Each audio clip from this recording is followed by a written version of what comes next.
But I think the main things is at the end of the day, volleyball is volleyball. It's in the same 9x9 court, and the rules are the same. So we. Is that on the back of your shirt? Yeah, that's on the back of the shirt. A little free shout out for you. And it doesn't matter who's on the other side of the net. You need to still execute to the best of your ability if you want a chance to win. That's right, Brett Walsh. Man, it's been a while since we've heard that beautiful intro. It has been a minute. It has been a minute. We are back. I'm Rob St. Clair, live from Chicago. That is Everett Delorme, live from Toronto. We are back in sort of our normal setup for the 9x9, the 81 square meters of the best volleyball coverage on the internet. It is Thursday. That's weird. It's Thursday, September 14th. This is episode 86. Everett, we're back. We're home from the NORCECA Championship. And, of course, there's no slowing down in the volleyball world ever. But no, especially not in this time. No, certainly not. But have you had a chance to catch your breath the last couple of days? Barely. I mean, my car basically broke down on the way home from West Virginia. So the first thing I had to do on Tuesday morning was bring it to the shop and drop $2,300 on it. So that was fun. And then what else did I do? Oh, yesterday I had to go pick up a canoe from Burlington. So because I'm going camping this weekend, Rob St. Clair. So I've got things to do. So I have yet to really relax. How about you? Oh yeah, I've gotten to decompress a couple of days. I even watched a little volleyball for fun on Tuesday, which was volleyball. Fun volleyball, yeah. That was pretty nice. And yeah, it's just been great to see the numbers roll in and the feedback roll in about our success in West Virginia at the NORCECA Championship, which we'll certainly talk about later. But Everett, we are on a clock today. You know why? That's because at the top of the hour at noon Eastern, we have the EuroVolley semifinals, and we have 55 minutes to get this show in before first serve of that match, and that's exactly what we're going to do, because at the top of the hour, we've got Poland versus Slovenia, and then after that, we've got Italy versus France. Like, people are making the joke in the chat, it's basically Hubert Wagner Memorial Day 4, because these are the exact 4 teams that played in the Hubert Wagner Memorial a couple weeks ago before EuroVolley, and sure enough, they are the European Championship semifinalists.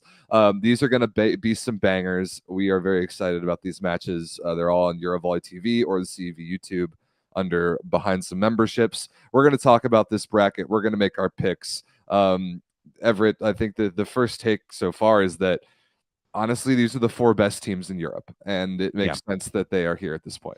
No upsets, no surprises, anything like that throughout the knockout stage here in EuroVolley. There have been a few close calls. Yes. There's been a few kind of like, oh, is something going to happen? Ooh. Turkey almost redeemed themselves, but they didn't. No surprise there. Actually, no hate for the Turkish men's team. I just like busting you guys, mainly because of Berkay. So all of Turkey, you can get mad at Berkay whenever I bust the men's team's balls. But yeah, I mean, this is pretty much as to be expected. There was some like that Italy versus Dutch match. That was one of the ones that I actually went back to check out. Like, whoa, that was spicy. But yeah, pretty much pretty normal. France has just kind of rolled through the knockout stage so far. Yeah, so here's the bracket. We'll break down the quarterfinal matches in a bit of detail, but the 8th finals, just to read it down, Romania beat Croatia in 5, France 3-0 Bulgaria, Slovenia reverse swept Turkey. Now that was the interesting one, because Everett, we were watching that on whatever morning it was in West Virginia, maybe Friday or Saturday morning. I can't remember which. And Turkey went up 2-0, and we're like, uh-oh. Yeah, and then Saturday morning. Then sure enough, Slovenia brought it all the way back, and now they're in the semis. Italy beat North Macedonia, no surprise there. Ukraine beat Portugal. Netherlands beat Germany in 5. That was a good match. Serbia beat Czechia, and Poland beat Belgium. Okay, great, no problem. But what I do think we should talk about is the 4 quarterfinals, and we can start chronologically. We had Slovenia beating Ukraine in 4. This was a good match. This was a very balanced Slovenia. Let's see. They had 4 players in double figures. Yeah. Chebul was 17, Mozic 16, Earnout 13, Kozamernik 12. They hit 52% kills as a team. And even though Ukraine had 8 aces, it wasn't quite enough with some very good set scores. But I think when Slovenia went up 2-0 in that deep overtime in the second, that was kind of the killing blow. Yeah, absolutely. Especially with a team like Slovenia, Ukraine was able to pull it back a little bit. Some lesser known names for Ukraine really stepping up in this one, Rob. Plotnitsky. I mean, Plotnitsky was nice with 20 points, but Vasil Tupci jumping in with 21. But you can't when Slovenia's running like Slovenia runs with all four of their hitters, they're just so good. What I can't wait though for Rob is the semifinals. I know you want to talk Oh about yeah. the quarterfinals, but this is just setting up another Poland versus Slovenia match, and I love it. Well, I mean, we were literally about to see it in less than an hour, Poland Yes. versus Slovenia, which I'm very excited about. But yeah, I'm glad that we have Poland Slovenia again. I'm glad that Slovenia won this match. They look good. The three outside hitter thing is working for them. They have Rock Mazic lining up basically at opposite. With okay, no exceptions in this match. They did move things a little bit around against Turkey, which they need to come back from down 2-0. But Rock looks good on the right, and they're moving him around a bit. Kozamernik had a heck of a game. 10 for 12, no errors, and 2 blocks for 12 points total for a middle in 4 sets. That's pretty nice. And yeah, Plotnitsky is the man for Ukraine. Vasil Tupci is good at opposite, but kind of lower efficiency. And although they serve the ball great, I mean, Plotnitsky had 4 aces by himself. They just don't have the number of like high caliber weapons that Slovenia does. Yeah, no, they don't. And that's going to be Ukraine. Like until Ukraine can get some reinforcements, it's so hard to compete in Europe when you look at all the depth that some of these teams have. Like if you look at the 4 teams in the semifinals, they really are ahead above, right? Serbia in most years would be good, but right now they're not so great. And we'll talk about Serbia in a minute. They had a pretty tough bracket trial. Anything else about this game? No, nothing much about this game. All right. Similarly, there's nothing much to talk about this No. game. France 3-dong Romania. It was revenge from their loss in pool play, which I think we talked about on our like Tuesday morning show last week. Like when we did a 9x9 from Charleston, we were laughing at France for being lazy and losing to Romania in pools, but obviously they figured it out in the bracket as we all expected. We have not seen Irvin Ingapet very much. He kind of came off the bench as a service sub in all 3 sets and nothing more. We also didn't see Trevor Kleveno that much. So it was actually Luati and Carl were the 2 starting outside hitters for France, which is interesting. But other than that, it was the usual suspects. Brizard set an awesome game. I mean, France hit 61% kills as a team, which is nuclear hot, and there's just nothing Romania could do. So good job, France. You got revenge against a lesser opponent. We'll see how you hang against Italy in the semifinals.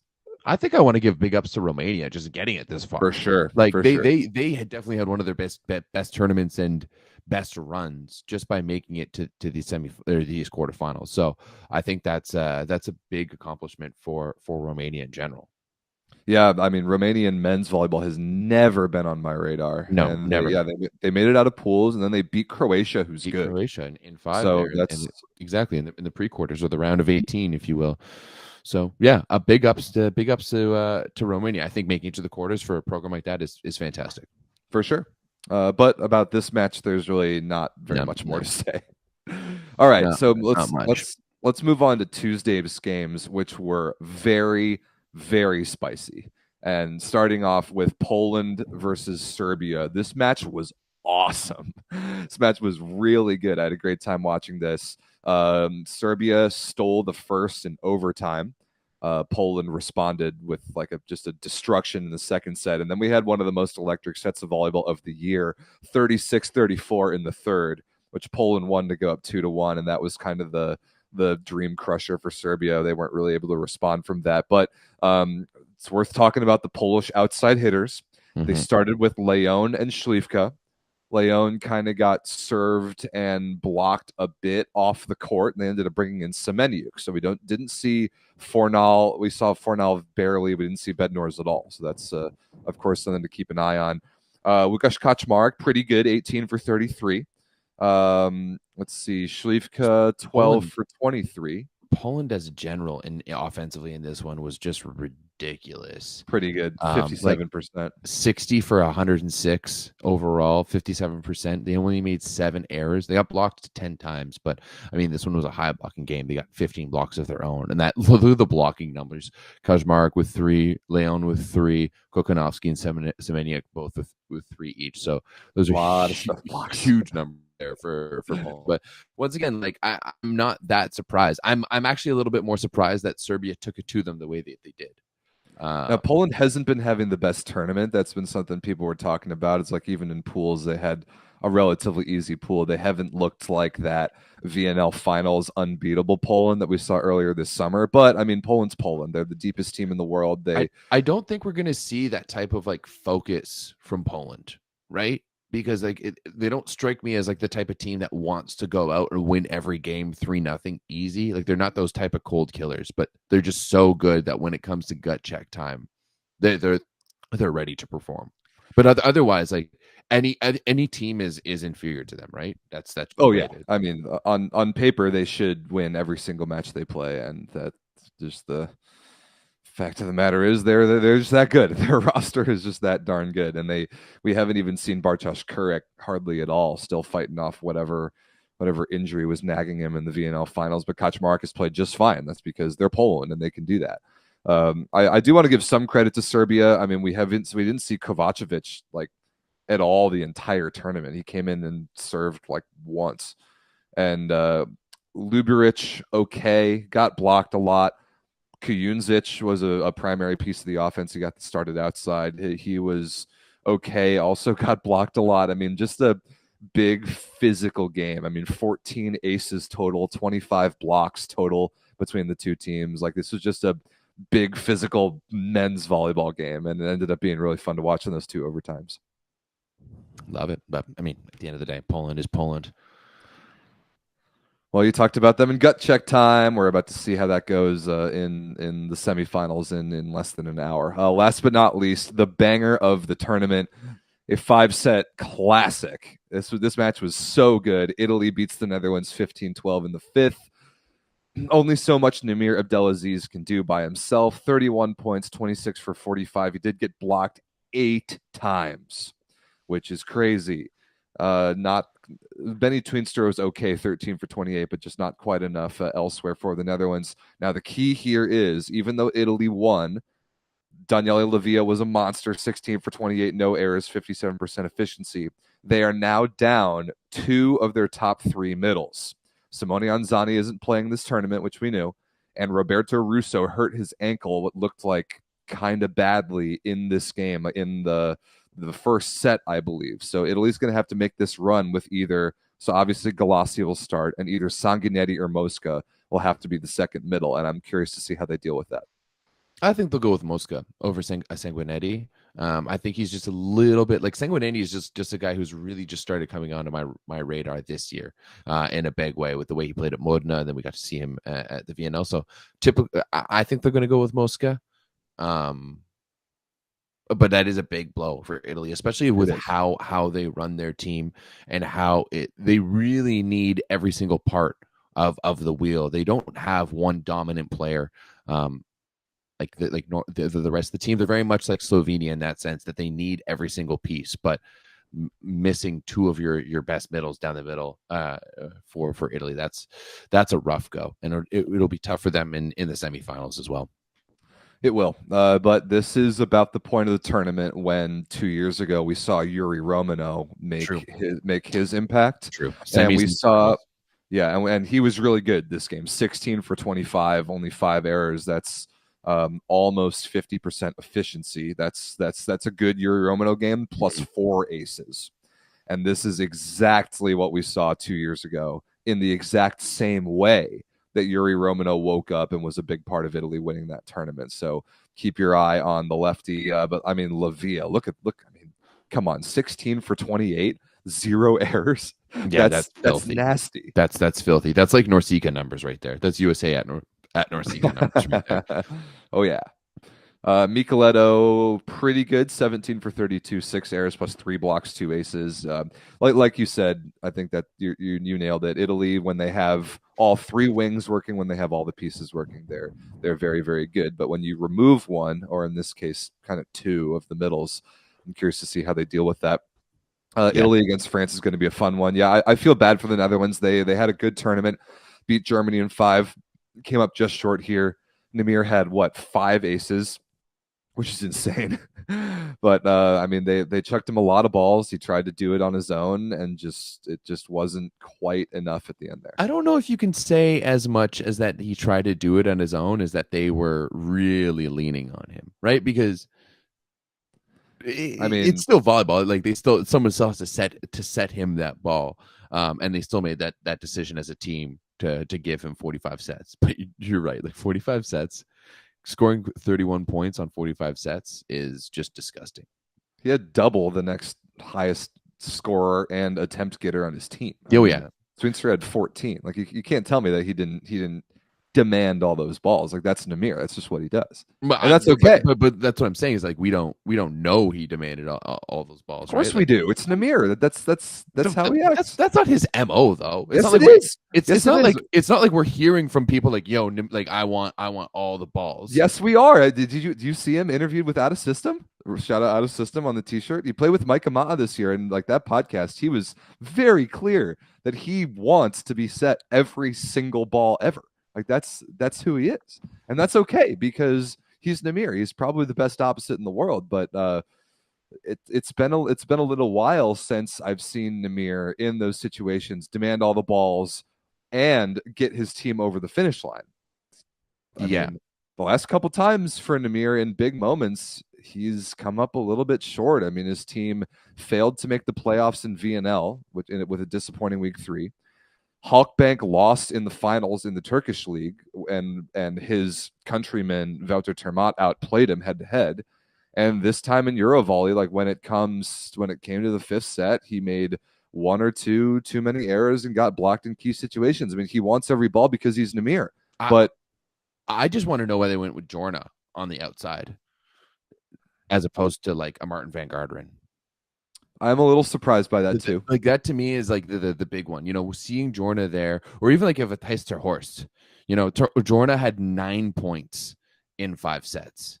He was 7 for 16. I mean, he played and passed the ball well. He played a good enough L2 role. He passed the ball really well. Yeah, so like that's not enough to get subbed out. I mean, Twinstra, same thing. He was fine. Got aced 4 times. That's not great, but like statistically, I don't think they made any bad choices at outside hitters. Just those tiny little margins, and unfortunately, the Namir side effect is that when he needs so many balls and he demands that, and that's because he deserves that. Sometimes you ride or die with that. You do, and that's okay. I mean that's okay. That I think is the success method for the Netherlands, and it just didn't quite work against one of the best teams in the world this time.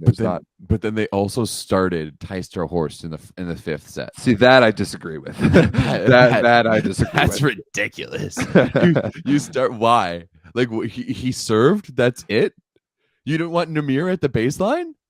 Yeah, I don't understand that one. Like that's a wild thing. I do not understand that one. That's Piazza. Come on, we're gonna have to call up Piazza and be like, yo, what's going on here? Yeah, I don't get that one. But I mean, this was a great match. That was as fun of a 5th set as I've watched in a long time. That was very, very fun. The Discord was popping off for it. So good for Italy. And now, sure enough, it's the Hubert Wagner Memorial semifinals. I mean, come on, this is going to be awesome. Poland versus Slovenia is a classic. Italy versus France is a classic. You know what, Everett? I'm trying to look up right now is how many times Poland and Slovenia have played each other in the EuroVolley semifinals. A lot, because that has been Slovenia for Poland in the EuroVolley has been one of the biggest things, because the last time Poland won a EuroVolley was 2009, and I know in 2021 I'm pretty sure Slovenia knocked them off. So in both 2021 and 2019, Slovenia beat Poland in the semis. Slovenia won silver both times. Poland won bronze both times. Okay, let me see. They did not play each other. I mean, Poland. Oh no, Poland. Also in 2017, they beat them. Slovenia beat Poland in the round of in the round of 16. Wow. I can't believe they played that early. Yeah, they played in the first round of playoffs.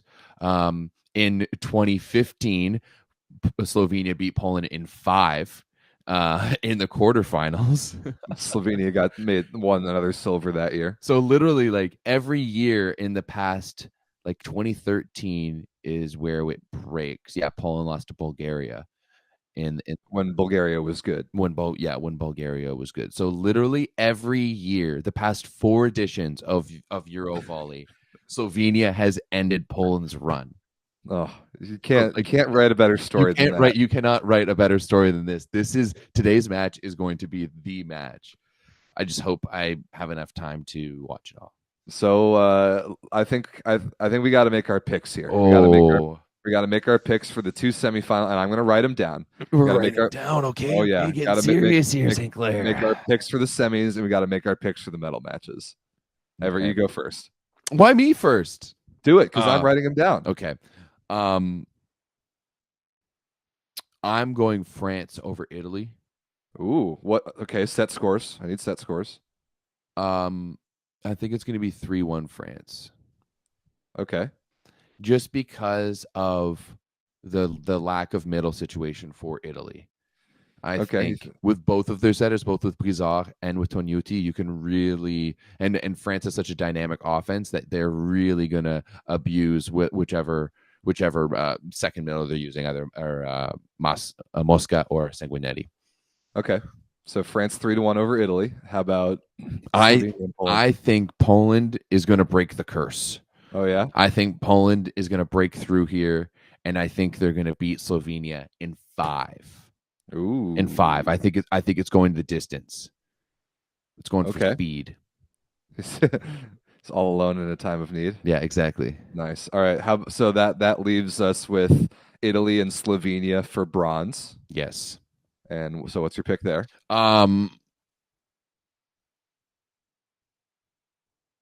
You know what? I think my gut is telling me, my head is telling me Italy. My gut is telling me Slovenia. All right. Yeah, that's what I'm going with. And today I'm going to go with my gut. I'm going to go with Slovenia. I think they're going to upset Italy 3-1 in the bronze medal match. Okay. Upset. It's not really an upset. Yes, it is. I mean, Italy's the reigning European and world champions. Of course it's an upset. And that would be a rematch of the final from 2 years ago, where Italy won it in 5 and Romano was the hero with the serving in the 5th. You're right. You're right. Okay, so the gold match would be Poland and France, and that would be awesome. So what's your pick there? I think Poland in that one. I think Poland 3-1. Okay. All right. So Everett has Poland 3-1 over France for the gold. All right. I've got all this written down. All right. My picks. I've got Italy over France for sure, and I think it's 3-0. 3-0. I think it's a 3-dong. I think France lacks a killer instinct. I think the Italian wings are in a way better position and mindset than the French. I think that without Ingapetto, it seems like he's not going to play because he's overweight and he's not interested.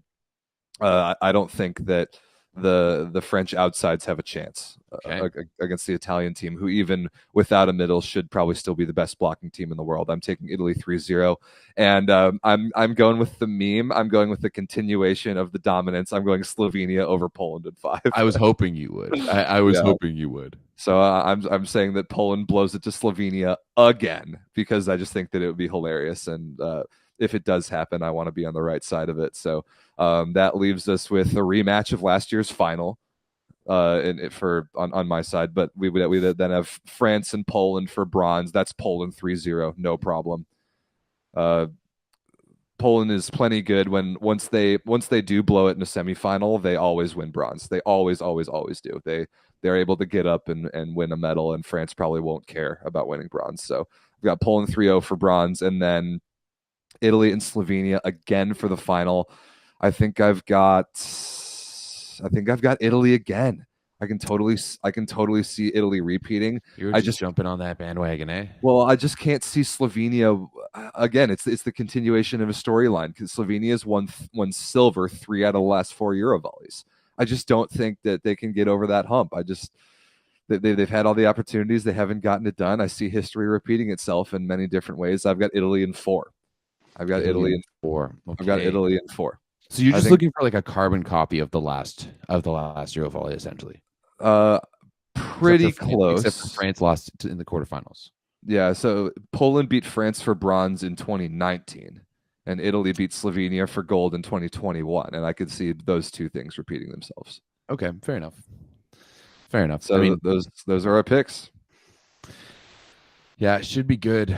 I'm going to be packing most of the day, and getting things ready for my camping trip. But I'll have it on. Sam will just have to deal with it and watch volleyball with me all day. But yeah, I'm excited for this one. It should be really good. I'm excited to watch some volleyball again after being deprived for the past couple of days. So Poland versus Slovenia starts in 30 minutes. Mm-hmm. Top of the hour here, noon Eastern, and then Italy versus France is at I think it's at 3 p.m. Eastern, maybe even 3:15 Eastern. It's a late game. It's a very late game in Europe. Yeah, it is. Isn't it sort of like a 9 p.m. start in Europe? Yeah, I think it's a 9 p.m. start in Rome. By the way, like all these games going down in Rome, so Italy's got home court advantage. I should have brought that up. I think that'll help them repeat for gold as well. Do they traditionally play well in Italy? Like, I think there's certain countries that play well at home and others that don't. Yeah, Poland usually does play well at home. Italy, I mean, they put VNL Slovenia at home. last time they did. Italy and VNL 2022 blew it at home and took 4th, but I think that was in Bologna, maybe. I can't remember what city. I like Italy's chances in this one. It's tough to see who hosts EuroVolley now because when you look at their Wikipedia page, there was 4 hosts for the past 3 editions. Yeah, they always have a different host for every pool, and then they kind of narrow it down. It kind of makes sense, though. I like it. Yeah, I think other than the CEV's website, which for this tournament has been a nightmare. Yes, and the women's. The format of EuroVolley is really good. Yeah, I like 4 pools of 6. Top 4 make it out, 4 different spots, then 2 different spots, then 1 spot, and then the featured matches at the beginning of the tournament. I think it's a really well-run event. Yeah. It also helps organizers keep costs down, right? The fact that you're spreading it out across 4 countries. It's not just one governing body that has to pay for everything and pay for a venue and stuff like that, because it's so much to ask for one country to do for something to scale like this. Once again, Rob, we talked about it on the weekend. I would love to see a NORCECA and ASV. That I think it's CSV, says South America, whatever the South American Confederation. But no, but it would be in French, right? Anyways, I would like to see a North and South America amalgamation, 12-team tournament, 2 pools of 6. That's what I would love to see from the zonal championships, the continental championships over here. That would be very fun. Just to challenge this a little bit. So that's our preview. That's our picks for the EuroVolley men's semifinal. They're coming up in just a bit, and then the medal matches are on Saturday. It's crazy, Rob. When I'm looking in the chat here, it seems like everyone has a different opinion on this. There's so many different ways that this one can go. It's because this is going to be as competitive of a Final Four as any tournament in the world, and this is a continental championship. That's the beauty of EuroVolley. It's so awesome. Yeah. I mean, this is literally the top 4 teams, 3 of the top 4 teams, and you add USA, and then you get the 4th. Yep. Right. Yeah, I agree. That's basically how Slovenia's maybe 6 or 7 in the world. This Final Four is amazing. I would throw them more into 7. And throw Japan and Argentina in before Slovenia. Yeah, I'd say I'd say Argentina at 5, Japan at 6 right now. I like that. Yeah, I like that. That's how I would do it. Poland 1, USA 2, Italy 3, France 4, Argentina 5, Japan 6, Slovenia probably 7, Netherlands probably 8. Yeah, I think that top 7 is exactly how I would rank it too. Oh, you don't agree with Netherlands? Is that what you're saying right now? Yeah, I don't know. I actually don't even know who 8 would be. Probably Brazil. Probably Brazil. You're right. We forgot about those. We'll talk about them in the context of the Olympic qualifier. I guess probably on next week's show.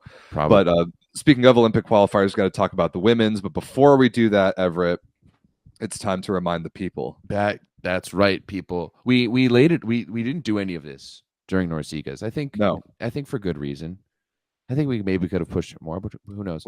We brought up that volleyball store just a couple times. Just a couple times. That's right. But make sure you head over to that volleyball store, especially if you're a new viewer. If you're a new viewer from NORCECA's, hi. Thank you for joining us. Thank you for staying in the universe. Maybe join the Discord. Yes. But that's one thing that if you watched our broadcast over the past week, we didn't mention at all. And it's probably the best thing we do. But head over to thatvolleyball.store. Use the code SPICY. You get 15% off. You can look good like me, not so much as Rob. Did Out of System give you 2 shirts? I only got 1. Really? Yeah. You didn't get this one? This is a really good one. No, I'm sad. I got the really nice long sleeve, like the tan long sleeve. Yeah. But no, I didn't get that. I didn't get that one as well. That's nice. That's You can't buy that shirt in our store. You have to head over to Out of Systems. But if you're gonna do that, just come to us first, and then go to them. Yeah, get that 9x9 squared gear. Everett and I were wearing it all last week on the NORCECA broadcasts. I finally found my crew neck. I went over to my uncle's house yesterday, and my cousin came home, and she was just wearing my sweater. And I was like, oh, okay, cool, nice, good to know. Good to know where that's been. So hit up that volleyball.store. Also, like Everett said, join the Volleyball Source Discord. There's a good reason why we weren't plugging the Discord during NORCECA, is because we want the people who join the Discord to be active. We want them to be the truest volleyball nerds, and those are the people that watch this show. So if you're watching this show and you want to join the best volleyball online chat community in the world, the link to the Volleyball Source Discord is in the description. That is just the best place ever, especially around a tournament like EuroVolley. So that I'm sure that'll be popping off in half an hour when the matches start. Yeah, absolutely. Also, Devin, Volleyball Cover Channel. I would just push back on the crappy commentary for EuroVolley because it's generally Louis Lett. And when I do think Louis is doing the Final Four, which is good. Yes, I did see him post pictures from the semifinal location, and I know for the women's he was doing everything, and he was doing like preview shows and all of that stuff. So if it's Louis Lett, then we have nothing to worry about. Agreed. With Louis Lett up there. All right, a very important next segment, bro. It's been a while. I can't even remember the last time we figured out where Daddy was. It's been a while since we've talked about Daddy Stankovic. It's time for the Where's Daddy segment. If you're new to the program, take a look at this beautiful man. This is Daddy Stankovic. Dragan Stankovic is basically the mascot of Volleyball Source at this point. We love him. He is Daddy. And in every episode of the 9x9, Daddy Stankovic is hidden somewhere in one of our assets in the middle of the screen. So, it's been so long since we've done this that it was probably 3 weeks ago, the last time that we hid Daddy somewhere. I have no idea where he was. I have no idea who commented. So we're going to start new here. The game is Daddy Stankovic is hidden somewhere in the show. When you find where Daddy Stankovic is, you comment the timestamp of where he is in the main YouTube comment section after the live stream is over. And if you are the first one to do that, you get a shout out on next week's show. So I'm not going to go back into whatever show we did 3 weeks ago. But on next week's show, whoever finds Daddy Stankovic first and comments the timestamp of where he is will get a special recognition next week. So find Daddy Stankovic. He will be hidden somewhere. Maybe he already showed up. Maybe he will show up in kind of the second half of the show. I'm not going to tell you. But it's always fun for me to Photoshop Daddy Stankovic somewhere and for Everett to try and find him and for you all to try and find him. So good luck. Find Daddy Stankovic. Did we do Where's Daddy when I was in Quebec? Probably not. I don't remember. Yeah, it's tough to say. Probably not. Interesting. I'm gonna look back at. So let's see. That was episode 84 when you were in Quebec. Yeah. No, we did. I did not hide Daddy Stankovic anywhere during that episode. So it was like been a minute. It's been since last time we did like a proper one where I was sitting here. Yeah. So that was episode 83. That was like 3 or 4 full weeks ago, which is why I think we just like almost a month. Yeah. So reset. Yeah. New Where's Daddy, back to our regularly scheduled rhythm of this segment. So try and find him and comment on the YouTube main comments after the stream is over where he's at. I love this segment. This is the best thing that we do. I'm excited to show you Everett where he is as soon as we're done. To be honest, I completely forgot about it and have not been looking. So okay, if it's coming up, then maybe I'll see him. All right. All right, let's move on because EuroVolley men's is not the only thing going on this week. It is time for the women's Olympic qualifiers. The women's Olympic qualifying tournament starts. It says September 16th, which is Saturday. Yeah. But because two of the pools are in the Far East, one in China, one in Japan, they actually start on Friday night, tomorrow night, North American time. In Japan, we've got, I think, Belgium versus Bulgaria is at like 8 p.m. my time, 9 p.m. Everett's time. And then Turkey versus Puerto Rico going down in Japan is at, I think, midnight Eastern on like Thursday night, Friday morning. So I'm not going to work too hard on like converting time zones because this is going to suck. There's just too many things across too Yeah. many time zones. We're just going to put everything in Eastern time, and all you Europeans can suck it up. Or, I mean, I don't even think we need to talk about time zones. Like, people can go to the website and figure it out for themselves. But we should talk about the pools. We should kind of project some things. We should talk about a couple major pieces of roster news. Really, there's only one team in mind that we have to talk about there. And You know what, somebody in Rob? the chat is already bringing it up. Yeah, you know what, Rob? When we were in West Virginia, and we were like, "What should we film today? Like, let's film a video." We 100% should have done a proper breakdown of this event. So to me, this event isn't nearly as interesting as the men's because I think every pool, No, other but it's than also the biggest event, like like the biggest event on the calendar for. well, yeah, but world.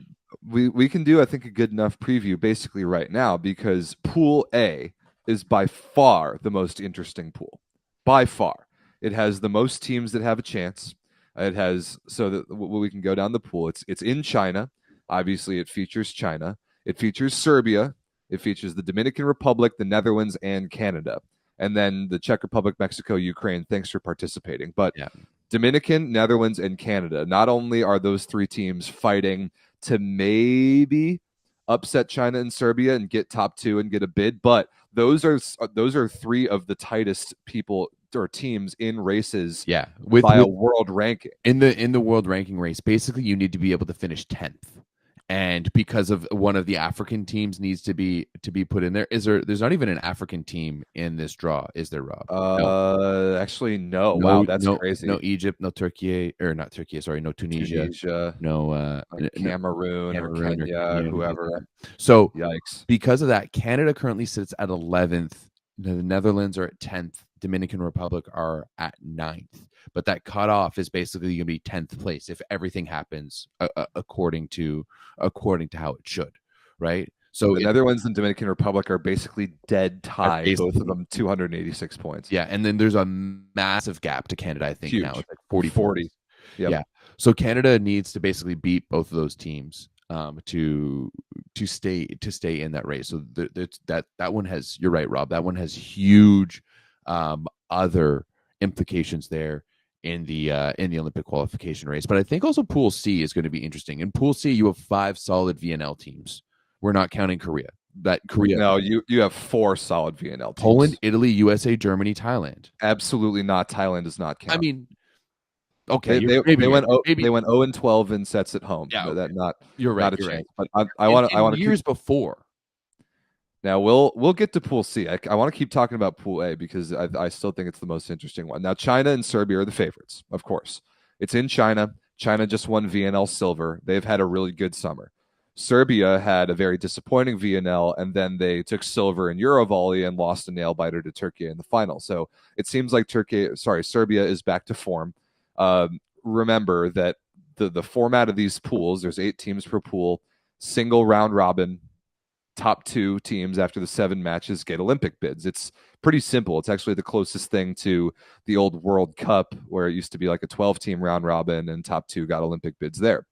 So China and Serbia, I'd say, are clearly the favorites to finish top 2. But like we said, Dominican Republic, Netherlands, and Canada will play each other head to head. And even if none of those teams finish top 2 in this pool, them playing each other head to head as far as the rankings go for the other way you can qualify for the Olympics, which is straight up world ranking after next summer's VNL, those 3 matches are going to be massively important. And if one of those 3 can maybe upset a China or a Serbia, that will be even more important. So there's definitely 3 tiers of team in Pool A, and yeah, and definitely. then if any of them can punch above their weight class, or if any of them slip up and lose to a Czechia, Mexico, or Ukraine, it's going to be a big deal on world rankings. So keep an eye on the world rankings, 9, 10, 11, Netherlands, Dominican Republic, Canada right now. See if that changes. That's going to be the biggest thing. I For mean, sure. best case scenario for me is that Dominican and Netherlands just lose every single match. They lose to Czechia, they lose to Mexico, they lose to Ukraine, and then we just take care of business. Yeah, we do take care of business, and but I think that this pool is going to get spicier. I think, in all honesty, with how good the Dominican Republic is looking right now At NORCECA. at Yep. NORCECA, that's a team that's ready to pounce. That's a team that's playing some of their best volleyball right now. So I think that they're going to be ready to pounce, and both Serbia and China needs to be ready. However, I do think that they're also way more susceptible to lose to a Netherlands, to lose to a Canada, Absolutely. to get upset in that round there. But I think much similar to Cuba on the men's side, I think the Dominican actually has like a sneaky, maybe not a sneaky good chance, but they're definitely one of my dark horse favorites for this pool, as much as that pains me to say, Rob St. Clair, as you can understand.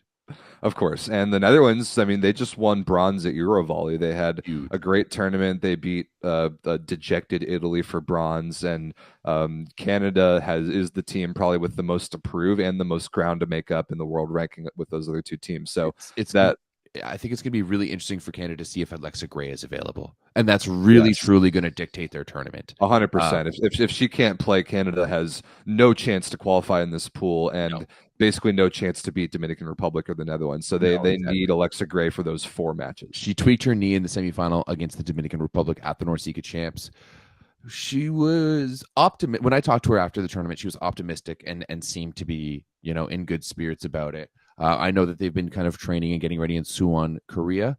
So but that's I mean, they basically, like, Canada goes right off the bat. Like, they play the Dutch on the 16th, and then they play the Dominican Republic on the 17th. Like, wow, the 2 biggest matches for Canada come right off the bat. For if I'm not mistaken. Let me look. Canada versus Netherlands. Wow, they get Netherlands, then Dominican, then Serbia, then China. Yeah, they get the 4 hardest matches first and foremost. Just through the gauntlet. That is tough. They might have the worst schedule out of anyone. That's going to be rough. So we'll keep an eye on this. Let's move on to Pool B. In Japan, it's Japan, Brazil, Turkey, Belgium, Bulgaria, Puerto Rico, Argentina, and Peru. Anybody below Turkey, thanks for participating. Belgium cannot beat any of those top 3 teams. Bulgaria cannot beat any of those top 4 teams. Puerto Rico, Argentina, and Peru are non-factors. The key, like, Turkey is probably the best team on the planet right now. Yes. I think that they will win this pool, no problem. The match I'm looking forward to is Brazil versus Japan in Japan. Love that. Was amazing battle at the World Championship last year. Yeah, in the quarterfinals. That match was amazing. That was honestly one of my favorite matches of the year, Rob. Good. It really was. The way that Japan played that match and the way that they pushed Brazil to the brink was really fantastic. Didn't Brazil put Loretta on the right side? Is that what they did? So they've got Lorena, got Kissy, but Rosa Maria is back, and that's great news. That is really good. That is really good news for Brazil because they lacked in scoring at VNL without her. Yes, they did. Like, Gabby cannot shoulder the load. But weren't they saying that their setter won't be there? Who, Macris? Yeah, Roberta. I'm not sure. That would be. Macris would not be there for this event. I thought I saw that she was injured. That would be news to me. But like somebody just pointed out in the chat, and I just looked it up on the schedule, Japan versus Brazil is the last game of the pool. Spicy. That's so spicy. Good. I love that. There's a great chance that an Olympic bid will be decided by that match. There's a very good chance because, like, I don't see Japan or Brazil, like, even if they don't play as well, I still don't see them losing to Belgium because Belgium is so one-dimensional. Belgium is one-dimensional, and then everything else after that is garbage. Trash. No so, like, to any of those. There is Macris is injured. Sure enough, she's not playing. So there's a great chance that Japan versus Brazil in Japan will be for an Olympic bid, and that is so awesome. That's what I want. Rob, now that we get to Pool C, I am going to push back a little bit. Thailand did just win the ASV, the Asian Games. They played B teams. Do we know that for sure? Yes, it was China and Japan's B teams. And nobody cares about. Can the chat confirm that? The chat already confirmed that, and the chat, and nobody cares about Korea. So Thailand is a doormat. Of course, Korea sucks. So Thailand is a non-factor. I don't care about them. What we have to talk about here in Pool C with Poland, Italy. It's in Poland, by the way. Poland, Italy, the United States, Germany, Thailand, Colombia, Korea, and Slovenia. We got to talk about Italy. Yeah, of course. I know you want to talk about Italy. You want to jump. No, you want Paula Egonu. You want to jump. No, Alessia Oro of just shitting on Davide Mazzanti. No Paula Egonu by Mazzanti's choice. And no Alessia Oro, who's one of the best setters in the world, because now allegedly it's because she got a concussion and is dealing with that. I don't believe that. Most of Italian volleyball media doesn't believe that. Me neither. That's to me, that's a solidarity move. For sure. That's a solidarity type of thing. The fact that they're not grabbing or picking up Paolo Egonu for this is absolutely insane. Ridiculous. Absolutely insane. I can't fathom it.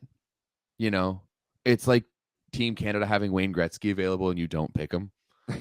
Seriously, like it's unreal. Unreal the fact that Mazzanti would do that, and I think that if and when Italy fails to qualify for the Olympics here. And I mean, the thing is that they get bailed out because they have such a high world ranking. They're not going to fall that much before. Right. Like they're not going to fall outside of the top 10.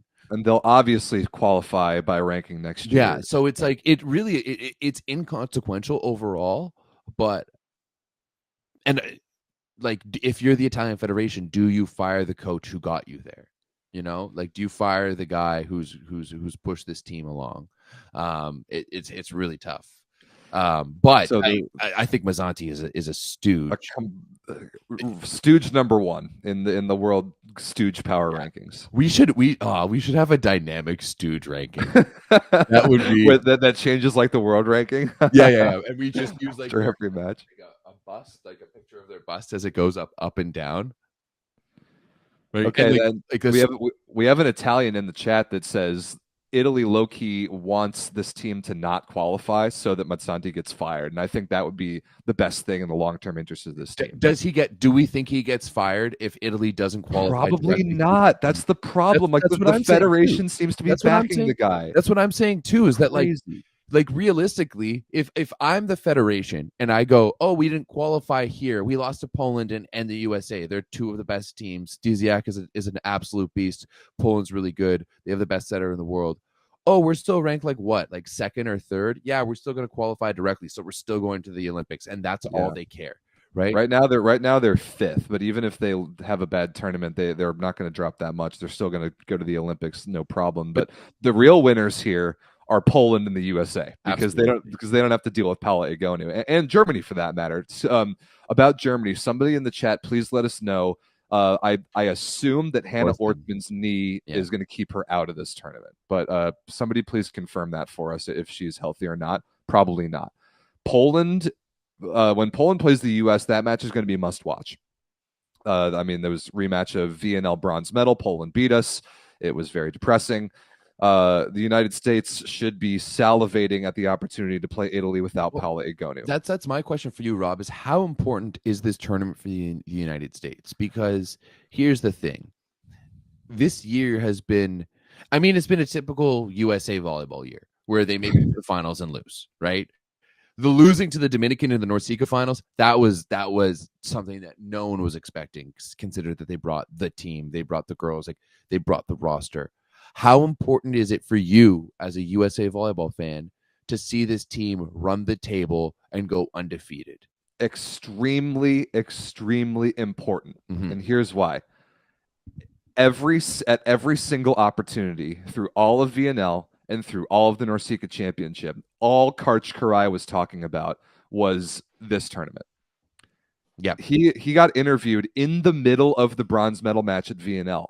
And he was already saying, this is a great opportunity to prepare for a sequence in that we have scheduled in the Olympic qualifier tournament where we're going to play Poland. And he was already talking about the schedule that they have for this tournament coming up. Yep. The only way that we can excuse the U.S.'s poor performances, 4th at VNL and 2nd at NORCECA, the only way we can excuse that is if they have in fact been prioritizing this tournament. If they don't deliver in this tournament, all the shortcomings previously in the summer all of a sudden are significantly worse. If we fail to get a bid in this tournament, then this summer is an absolute failure for the United States women. If they fail to go, if they fail to get a bid, that's like 7-0 versus 6-1. Like if we go 6-1, if we lose to Poland or Italy, if we still get a bid, I would be okay with that. Okay, that was more so my question. But failing to get a bid in this tournament, especially with the opportunity, because Italy doesn't have one of the best players in the world. If we fail to get a bid through this tournament, this summer is an abject failure, and that's a fact. 100%, without a doubt. I mean, let's be honest. The USA, even more so than Italy, will qualify directly to the Olympics. There's no doubt about that. However, I fully agree that if there's no bid after the end of these 2 weeks for the Team USA, that is an absolute failure. And I think at that point, I think at that point you need to start no longer looking at the USA as the best team in the world and not necessarily being in that top group. I mean, I agree. If we failed the medal at VNL, we failed to win our continent where we're the most talented team by far. And if we fail the medal and if we fail to get top 2 in this group, I'll be very upset, and we will have to reassess where the USA is. And yeah, that would be quite the rant on 9x9 if we mess this up. Is there much to reassess though? Right? Well, or is this just a situation where like other countries have better athletes? We'll see. We'll see depending on the results of this tournament, because we're running out of time here. But I mean, the bottom 4 teams, non-factors. Germany is good. Without Ortmann, I feel confident that they can't beat any of the top 3 teams. So, I mean, I don't think that Germany is going to get a bid here. I think that they will finish 4th as they're expected. But I think that Poland and the United States will get these 2 bids. I think that Italy, without Egonen, without Oro, without Bossetti, without De Gennaro, without Kirikella, like without most of their team of the last 5 years, I don't even know who their starting lineup is going to be. So I don't expect much out of Italy this tournament. I hope that Mazzanti gets fired. But I'd be out there. We know obviously, yeah. That's the one. That's the one. You even know who their starting setter is. It's either Bosio or Giulia Gennari, and those are 2. Like neither of those are very good options. Like no, there's no Malinov, there's no Oro. Like I just do not know what that federation is doing. I just don't know what they're doing. It's crazy. I don't think they do either. I don't think they do either. They're stumbling in their tower of boomers. So Everett, really quick, go through each pool. What 2 teams are getting the bids? I've got China and Serbia in Pool A. Yeah, China, Serbia, Pool A. I mean, as much as I'd love to see it to be Canada and for us to just run the table, ain't gonna happen probably. I've got the belief in my heart, but I'm smart enough not to say it out loud. China and Serbia, Pool A. Yeah, China, Serbia, Pool A. That one's easy. I'm going Turkey, Japan in Pool B, because I think Japan at home, no Macris for Brazil. Yes, sure, you're getting Rosa Maria back. I still think playing Japan at home as well as they've been playing this year is going to be a tough one. And then I'm going USA Poland in Poland. Yeah, I'm going Turkey at Brazil. I think Brazil beats Japan in that game, and I'm also going Poland, USA. So we've got 5 of the 6 that are the same. I've got Brazil, you've got Japan. We will see. Yeah, it should be a good one. Last but not least, I just want to wrap up a little bit, just give some final thoughts from both of us about the NORCECA Championship that we were just at and how unbelievably successful it was for us. I mean, our analytics on YouTube are ridiculous. You just want to take this time to brag, Rob Sinclair? I'm just proud and happy. I mean, we did something really cool. The feedback that we got has been amazing. I think the quality of the broadcast was outstanding. I mean, again, massive thank you to Michael and Kyung Wooten from Austin, Texas. Nothing would have been possible without them. Huge. That the camera angle and the quality were what really got the most good feedback, and maybe Everett and I on the mic as well. I think that was pretty successful. But I mean, Canada versus the USA for gold has 150,000 views, Everett. Yeah, that's all right. I'm pretty happy with it all. Definitely in the past few days, I've been basking in the glory of it all and just kind of remembering. The thing is, though, that Rob, that like I remember when we were going through the process and like pitching it all, I was feeling pretty nervous about the broadcast. And then I went over to one of Michael's videos that he did with the VLA, and immediately I was just like, oh, like this looks good. Like we're going to be fine. Oh, yeah. And then once we got there, like you two having worked together and knowing how each other works and everything, like it was just like once I saw the broadcast and how good it looked, I was like, oh, this is going to be the easiest thing in the world. It was so easy. And it truly was. Like we had to set up the broadcast. There was a few blips here and there. Like we had to get it done. But like so many people throughout the week were like, oh man, you're working so hard. Like good on for you guys. I was like, I don't feel like I'm working hard at all. I've worked 10 times harder at so many other events. But this one, I'm literally just sitting here talking shit about volleyball with one of my best friends. Like what is like there's nothing wrong with that. So easy. It was so easy. So then that's the best part is that like what we just did is incredibly sustainable and repeatable. 100%. And we are looking for chances to do it again, and hopefully we'll have news about something like that very soon. We got some things in the works already. So here's the final bracket. Obviously, I mean, you all watched the tournament. You know that the United States beat Canada for gold. But Everett, I wanted to let the people know because we don't like the way that NORCECA does their awards. It's very stupid. It's based in statistics. I think we should do these, like make another video for these. And we could, but we were talking on Sunday night after the tournament was over with you, me, and Weird Haircut Seth about our all NORCECA teams, and I think that these two teams we named a first team and a second team all NORCECA, and I think the representation of like the number of players each team got and on the first and the second teams and like how good a tournaments all these players actually had, I think are actually pretty good choices. So I'll read them down for our audio listeners. First team setter and the MVP of the tournament, Micah Christensen, obviously of the US. Yeah. Outside hitters, Stephen Marr of Canada and Aaron Russell of the US. This is the first team, by the way. Arthur Schwartz of Canada at opposite. Max Holt of the US and Javier Concepcion of Cuba as the first team middles. Eric Shoji is the first team libero. The second team, Luke Herr of Canada is the second team setter. Hector Cruz of the Dominican Republic and Marlon Yant of Cuba is the second team outsides. Matt Anderson is the second team opposite. Romeo Alonso and Jordan Schnitzer, the second team middles, and Yonder Garcia, second team libero. I think these are pretty well-rounded groups. The only one I would push back there would be Matt Anderson. And I think Herrera I would have put Herrera higher than Anderson. Really? Yeah. I thought Herrera I didn't think Matt Anderson had that much of an impact and I mean, I don't have my laptop. So I don't have all the stats in front of me like I had for the tournament, but I think that Herrera was more effective for Cuba than Matt Anderson was for the USA. Like Matt Anderson was often like an afterthought in the way in a lot of those matches, the way I saw it. Well, he did win the tournament. So I think he deserves a spot for that alone. And we got a lot of Cuban guys on there. Last but not least, we got to get out of here because EuroVolley is starting. The NORCECA Gems. We put together our NORCECA Gems list of guys who I think we were trying to figure out the best way to define this. It's guys who are like their peak level of relevance is at NORCECA. I think that's the way you define it, but that's not the way that I've So how would you define a NORCECA gem? Like guys who I think are really good from the NORCECA region that people wouldn't normally see. Like a Pedro Angel was the OG NORCECA gem, and he is a guy that still was able to go. Like I agree with this list.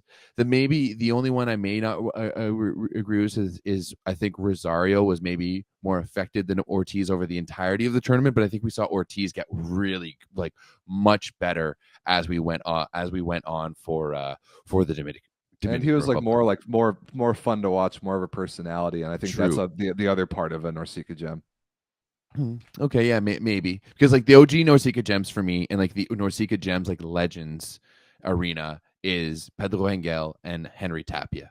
Like, Yeah, exactly. two guys who like would like I would be like, oh, I'm excited to watch Mexico because I want to watch Pangel set. I love the way he sets. So like, I'm excited to watch the Dominican Republic because I know that whatever happens, Tapia's going to go off and bounce balls. Now, he was a little bit banged up for this tournament, so we didn't get peak Henry Tapia, which I was a little bit disappointed on. But having this NORCECA Gems list is amazing. Kevin Rodriguez, we are super stoked with him all tournament long. The way he delivers the ball, the way he runs the offense. He's a shorter body, but he's still out there to battle. Love that. Hector Cruz was the guy who you put him on the left, you put him on the right. He was able to produce, bangs balls from the baseline. His ability to go thumb up, thumb down, paint the sideline any which way was really phenomenal. And he was awesome to see. Kevin Sporkslade, I mean, this is a pure character pick right here. For sure. We got a chance to talk to him. We got a chance to see him in action. Suriname won their first set here at the NORCECA Championships, and we are happy to see them. We'd love to see them back, to be honest. The energy that they brought to the tournament was fantastic, and we loved having there. Luis David Baca was really just the linchpin in the Mexican offense all week long. He was the guy who swung on every single ball. He was led them. Moises Ortiz, what to say about this dude? He's long, he's so weird, lanky, he has sass, he has an attitude, but like we saw him take over matches, especially that quarterfinal match against Puerto Rico. Yeah, Puerto Rico. Yeah, he dominated them. He dominated. He had aces. He was acing people with a standing float serve. Like he was acing USA and Canada too. Yep. He was incredible. Antonio Elias, he led the tournament in blocks. I thought he, like, right from the opening first few points, he brought the energy for Puerto Rico and was fantastic to watch. Was really happy to see him play. Hiram Bravo, chest digs all around. Mexico's best player by far. Mexico's best player and most consistent player. Like, he kept them alive in so many rallies. He was serving, passing well. He was the one Mexican player that really represented a Mexican volleyball and what they show. Yeah, their style. And then finally, Rob, one of our favorites, we would get jacked up whenever we'd see this man get subbed in, Bismael Almonte from the Dominican Republic. I've previously seen him as libero, but he was coming in as a serving sub, and he would make so much impact serving off the bench, serving aces, making digs. You couldn't leave him off the list. That totally was my opinion. He was awesome. So we'll put these on social media as well, but we wanted to give these guys a shout out and kind of name our own all tournament team because we were there really in the mix and we watched more of that tournament than anyone else. So we hope you guys enjoyed the NORCECA tournament. We hope you guys enjoyed this episode of the 9x9. EuroVolley semifinals start right now. So we're going to get out of here. We're going to join you guys in the Volleyball Source Discord to watch those matches. Everett and I will be back sometime next week. We will let you guys know when. But thanks for watching 9x9. Everett, anything else? No, that'll be it. We will see you guys soon. Thanks for watching.